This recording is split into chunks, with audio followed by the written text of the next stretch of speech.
How to enable passcode in Buddy application. Hi everyone, welcome back to another video from Finance and Crypto Guide. In order to enable the passcode lock in Buddy, first of all, launch open the Buddy application on your smartphone and log into your account. Once you're logged in, from the main homepage of Buddy, go to the bottom right corner and tap on the Tools option. Inside Tools, tap on the passcode option at the bottom and toggle on the switch right next to enable passcode. Now select a passcode you'd like to use for your account and confirm the new passcode once again. You have successfully enabled the passcode lock feature. To enable extra security, you can also go ahead and toggle on the button right next to Touch or Face ID option.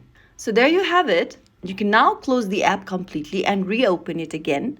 And you'll be asked if you want to allow Face ID, tap on allow, and you have successfully enabled the passcode or the Face ID feature on Buddy. If you haven't enabled Face ID yet, then you'll need to type in your passcode to get access to your account again. So there you have it. That's how you enable passcode lock feature in Buddy application. I hope the video was helpful to you. If it was, don't forget to like, share, and subscribe to our channel. I will see you again in the next video. Stay tuned and thanks for watching.